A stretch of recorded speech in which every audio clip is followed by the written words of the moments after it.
Welcome. Today is Tuesday, and that means it's time for an episode of Today I F***ed Up. The very first episode in our series called Today I F***ed Up Tuesdays. Okay, this should be a good one. Today I f***ed up by trying a new sex position with my boyfriend and ending up in the hospital. This is sounding interesting already. Okay, so this didn't happen today, but 3 days ago. I've been laid up in a hospital bed since then, so give me a break and just read the damn thing. Wednesday night, the boyfriend and I were kid-free for the evening and decided to go out on a quick date. Ended up having a blast at our local joint, then came home and did the deed. Wanting to spice things up a bit, we tried a new position. Don't get too excited, it wasn't anything acrobatic, just different for us. I jokingly said afterward that I needed some Advil after, cause I doubted I could walk afterwards. Ha ha ha. I would live to regret that joke. My pelvic area began to ache about 10 minutes afterwards. I said to him, I'll be right back, I guess I really do need an Advil, and went downstairs. My pelvis began to hurt, so I stopped in the bathroom and immediately collapsed. The pain was surreal. My body began to shake. I started to sweat. I had my phone with me and frantically tried to dial my boyfriend because I couldn't muster up the breath to scream for him. My fingers fumbled about. I couldn't get my phone to work. I was losing consciousness.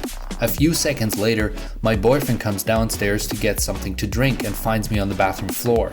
Next thing you know, I'm at the emergency room. 12 hours I was in the ER, unable to move due to the extreme pain. I cried out and my vitals were crashing. I looked 3 months pregnant. My stomach was swelling. All that from sex? Interesting. We'll see what happens. Thankfully, a nurse named Hannah stopped by and recognized my symptoms just as my stomach went rigid and my vitals tanked. I was rushed to the OR. I'm guessing that's the operating room. It looks like she's going in for surgery. 2 hours later, I'm being awoken by a nurse and told that I had what was called a hemorrhagic cyst of about 6 centimeters that had ruptured as a result of her sexual endeavor and was bleeding out into my abdomen at an alarming rate. How alarming? 2.5 liters of blood was removed during surgery from my abdomen. That's how much. I required a blood transfusion. Recovery will be long. My body is totally wiped. But at least I can say the sex was good. Edit.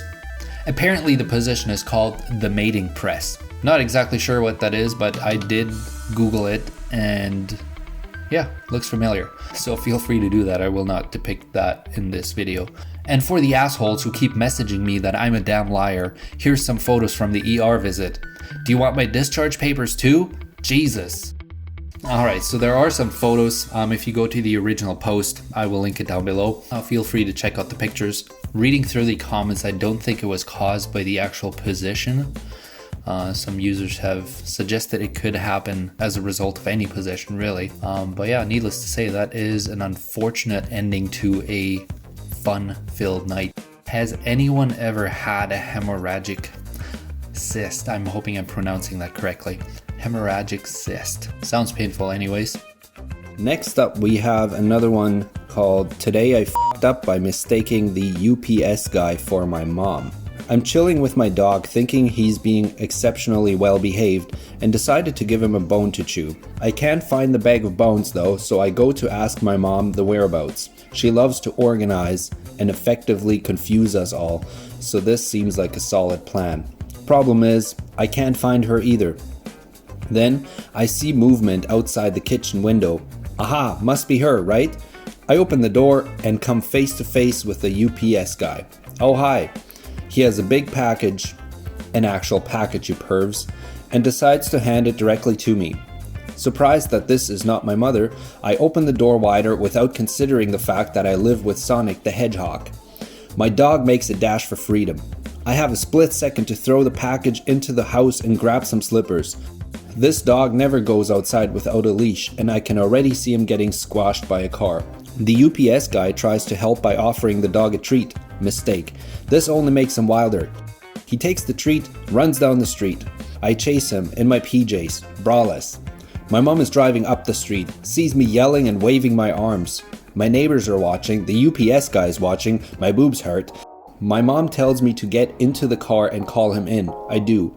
Luckily, my dog is only physically quick and gets real excited to see an open car door. He runs back to us and jumps in, blissfully unaware that he's in deep And now everyone on my street knows I have the sprinting endurance of an 80-year-old with no legs. All because I thought the UPS guy gave birth to me. Whoops. Alright, anybody with a dog as a pet can relate. I personally have a dog and this is so true. The moment the door just opens a crack, the dog is right up against the door trying to squeeze out. And yes, it has happened that the dog runs down the street. It's ridiculous. But what are you going to do? Chase down your dog? Call her back? They do not listen when they have their sights set on something that they're chasing. I guess depending on the breed, but that's what mine does anyways. And true enough, car doors do entice them to jump in. So if you have a dog, you can definitely relate to this story. Since this happens to be the very first video uploaded on this channel, if you like this content and want to stick around to see where we head from here, feel free to subscribe to this channel.